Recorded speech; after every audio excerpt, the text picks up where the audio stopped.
সকালের তাড়াহুড়োয় ঝটপট করে বাচ্চাদের টিফিনে লাঞ্চ বক্সে এটি বানিয়ে দিয়ে দিতে পারো। খুবই সুস্বাদু আর হেলদি একটা রেসিপি হচ্ছে। এছাড়াও বাড়িতেও কিন্তু সকলে সকালের টিফিনে এটি তৈরি করে যদি খেয়ে নাও তাহলে পেটও ভরবে এবং হেলদিও একটা রেসিপি হচ্ছে। অনেক সময় কি হয়, আমাদের রাতে রুটি করলে রুটি থেকে যায়, আর এমনিই বলে বাসি রুটির কিন্তু অনেক বেশি উপকারিতা টাটকা রুটির চেয়ে। তাই এখানে দেখো, দুটি রুটি আমি রাতেই করেছিলাম, তো সেই রুটি দুটো থেকে গেছে। আজকে ভাবলাম এগুলোই আমি জলখাবারে ঝটপট করে কিছু একটা নতুন ধরনের রেসিপি করে নিই। তার জন্যে এই রুটিগুলোকে আমি এইভাবে পাকিয়ে নিয়ে আগে এরকমভাবে কেটে নিচ্ছি। তো এইভাবে ছুরি দিয়ে, কাঁচি দিয়ে অথবা বটিতেও কেটে নেওয়া যেতে পারে। এরকম সরু সরু করে পাতলা পাতলা করে কেটে নিতে হবে। এটি করতে বেশিক্ষণ সময় লাগে না, খুবই ঝটপট কিন্তু এটি হয়ে যায়। একসাথে 2-3টে রুটিও একসাথে পাকিয়ে নিয়েও এটি এইভাবে কুচিয়ে নিলেই হবে। এখানে রুটিগুলোকে এইভাবে সব কেটে নেওয়ার পর একটু হাত দিয়ে ছাড়িয়ে নিয়েছি। এবার খুব সামান্য 1 চামচ একটু তেল দিয়েছি, তেলের বদলে এখানে ঘি দেয়া যেতে পারে। দিয়ে এবার এটাকে আমি একটু নেড়ে চেড়ে ভেজে নেব। তো রুটিগুলোকে একটু লালচে করে এখানে ভেজে নিতে হবে, কিন্তু তেলের পরিমাণ বেশি দেওয়ার দরকার নেই, ওই 1 চামচ তেল দিলেই যথেষ্ট। এখানে এই যে কি সুন্দর এখানে রুটিগুলো একটু ভাজা হয়ে গেছে। এবার এই রুটিগুলোকে একটি বাটির মধ্যে তুলে নিচ্ছি আমি। আর আজকের রেসিপিটা তাড়াতাড়ি করার জন্য দেখো, আমি এখানে ইউজ করছি Agaro elite rechargeable mini electric chopper.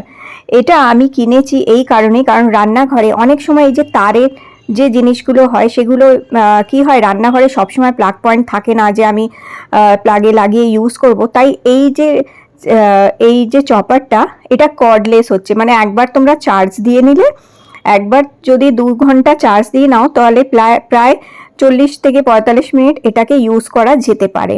তো দেখো, এর সাথে একটা ইউজার ম্যানুয়ালও দিয়েছে আর চার্জিং কেবল দিয়েছে। খুবই সুন্দর, কম্প্যাক্ট, ছোট্ট, আর 1 টাচ অপারেশন হচ্ছে। এর মধ্যে পেঁয়াজ, আদা, রসুন, সবজি, নাটস, যে কোনো রকমের বাদাম সব কিছু করা যায়। আর আজকে আমি দুটো ইউনিক রেসিপি তোমাদের শেয়ার করব এটাতে। তো চলো দেখিনি। আর এর যেই ঢাকনিটা, এটা এয়ার টাইট ঢাকনি আছে, কোনো রকমভাবে পড়ে যাওয়ার, লিক হওয়ারও ভয় নেই। আর দেখো 3টে ব্লেড আছে স্টেনলেস স্টিলের। আর এই বডিটা, এটা ফুড গ্রেড প্লাস্টিক দিয়ে তৈরি আছে, একদমই টোটালি সেফ। আর এর যে ওপরে যে মেশিনটা, কালো ভাগটা, এটাকে কখনো ধোবে না, এই বডিটা ধোবে, কিন্তু এই পোর্শনটা ধোবে না কখনো। এই পোর্শনটাকে কখনো জল লাগাবে না, ধোবে না। আর দেখো 1 টাচ একটা আছে।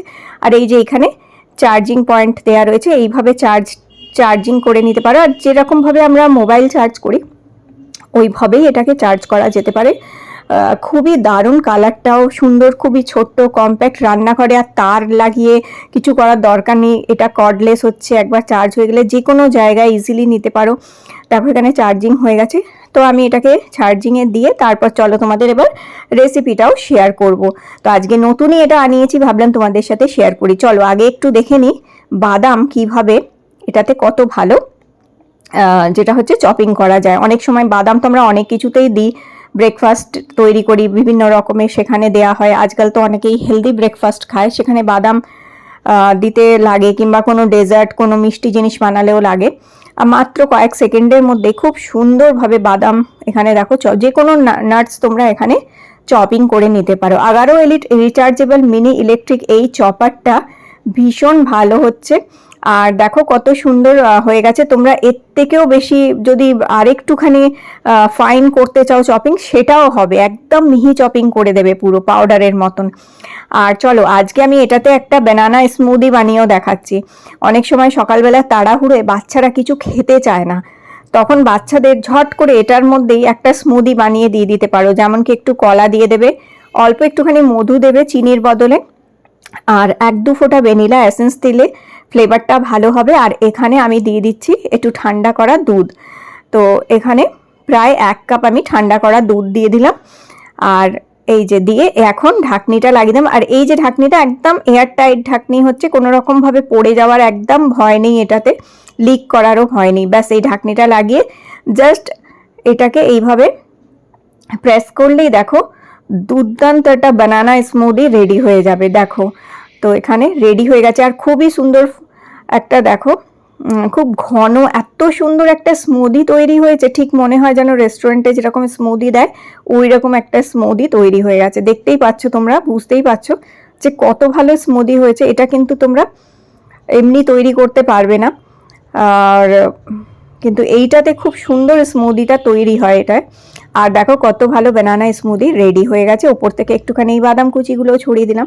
তো সকালে তাড়াহুড়োর সময় ঝটপট করে এইরকম বাচ্চাদের তৈরি করে দিলে হেলদি স্মুদি যে কোনো ফ্রুট দিয়েই করতে পারো, স্ট্রবেরি, ব্লুবেরি, এই গরমকাল আসছে এখন আম দিয়ে, আপেল দিয়ে এরকম স্মুদি বাচ্চাদের দেওয়া যেতেই পারে। আর চলো এখন আমি এখানে একটুখানি গাজর কুচিয়ে দেখে নিই। তো যেহেতু যে রেসিপিটা আমি বললাম তোমাদের দেখাবো, আগেই বাসি রুটিগুলো রয়ে গেছে ওগুলো আমি ভেজে রেখে দিয়েছি। এখন একটুখানি গাজর আমি এর মধ্যে গ্রেট করে নিচ্ছি। তো এটা খুব ঝটপট আর খুব তাড়াতাড়ি হয়ে যায়, আর কোনো রকম ঝামেলা হয় না এটাতে। ইজি, পরিষ্কার করাও ইজি হচ্ছে। শুধু এই নিচের ব্লেডটা আর এটা জলের তলায় ধরলেই কিন্তু একদম ইজিলি এটা পরিষ্কার হয়ে যায়। দেখো স্টেনলেস স্টিলের এই ব্লেডগুলো কত সুন্দর গাজর দেখো চপিং হয়েছে। তো তোমরা চাইলে আরও ফাইন চপিংও এটাই করতে পারো। দেখো কত ভালো চপিং হয়েছে। আর একটু বাঁধাকপিও এখানে আমি এখন চপ করে নিচ্ছি। পছন্দের যে কোনো সবজি দেওয়া যেতে পারে এখানে, বিনস দেওয়া যেতে পারে কিংবা অন্যান্য যে সবজি পছন্দ, ক্যাপসিকাম, সব কিছুই এর মধ্যে ভালো চপিং হয়ে যাবে। আর চাইলে তোমরা এটা পেঁয়াজও দিতে পারো, এখানে পেঁয়াজও কুচি করে নিতে পারো এটার মধ্যে। তো এটাতে শুধু যে চপিং হয় তা না, তোমরা স্মুদিও বানাতে পারবে, কফি বানাতে পারবে এটার মধ্যে। কফি, কোল্ড কফি, একটু চিনি আর একটু কফি দিয়ে একটু জল দিয়ে যখন ঘুরিয়ে নেবে দেখবে কি সুন্দর রেস্টুরেন্টের মতন কফি হয়ে যাবে। সেই সমস্ত রেসিপিও আগামী দিনে আমি তোমাদের শেয়ার করব। আর দেখো অল্প একটু 1 চামচ তেল নিয়েছি, তার মধ্যে এই কুচানো গাজর আর বাঁধাকপিটা দিয়ে দিলাম। একটুখানি নাড়াচাড়া করে নেবো, যেহেতু এগুলো ফাইন চপিং হয়ে গেছে। আর একটু এখানে কুচানো ক্যাপসিকাম দিয়ে দিয়েছি, দিয়ে জাস্ট একটু নাড়াচাড়া করে নিয়ে একটু সামান্য নুন দিয়ে দিলাম। ভালো করে এটাকে নেড়ে চেড়ে হালকা করে একটু ভেজে নিয়ে 2 চামচ আমি এখানে টমেটো সস দিয়ে দিলাম। তো বাচ্চাদের জন্য তৈরি করছি, তো তাই একটু ঝাল আমি একদমই এখানে ইউজ করছি না সেরকমভাবে কিছু। তোমরা চাইলে এখানে কাঁচা লঙ্কা কুচি ব্যবহার করতে পারো, চিলি ফ্লেক্সও দিতে পারো। তো টমেটো সসটা দেওয়ার পরে ভালো করে নেড়ে চেড়ে নিয়ে একটু তারপরে ভেজে রাখা রুটিগুলো এখানে আমি দিয়ে দিলাম মিক্স করে দিয়ে। এবার ওপর থেকে একটু পেরি পেরি মশলা দিয়ে দিয়েছি। এখানে যে কোনো পছন্দের মশলা দেওয়া যেতে পারে, পিৎজা পাস্তা মশলাও এখানে ইউজ করা যেতে পারে, কিংবা কিছু না থাকলে একটু ধনেপাতা কুচিও দেওয়া যেতে পারে। তো এখানে আমি একটু পেঁয়াজ পাতা কুচি দিয়ে দিলাম। আর বাস ভালো করে নাড়াচাড়া করে নিয়ে রেডি হয়ে গেল সেই বাসি রুটি দিয়ে দুর্দান্ত স্বাদের একটা হেলদি রেসিপি, যার মধ্যে বেশ সবজিও আছে। এটা বাচ্চারাও চেটে পুটে খেয়ে নেবে, টিফিনেও দেওয়া যেতে পারে এবং সবাই এটা খেতে পারে। তো আজকের এই দুটি রেসিপি তোমাদের কেমন লাগলো অবশ্যই কমেন্ট করে জানিও। আর হ্যাঁ, এই মিনি চপারটা যদি নিতে চাও, এটার লিঙ্ক আমি ডেসক্রিপশন বক্সে দিয়ে দেবো, তোমরা চাইলে ওখান থেকে পারচেজ করতে পারবে। আর খুবই সুবিধা হয়েছে আমার এই মিনি চপারটা নিয়ে, কারণ সবসময় রান্নাঘরে প্লাগে মানে মিক্সার গ্রাইন্ডার লাগিয়ে ইউজ করা এবং অনেকটা জায়গা নিয়ে না, এটা একেবারেই জায়গা নেয় না। খুবই হ্যান্ডি একটা গ্যাজেট হচ্ছে। আর আজকের রেসিপিগুলো ভালো লেগে থাকলে লাইক দিয়ে আমার চ্যানেলটি সাবস্ক্রাইব করে রেখো। আবার দেখা করব তোমাদের সাথে নতুন একটা রেসিপির সাথে।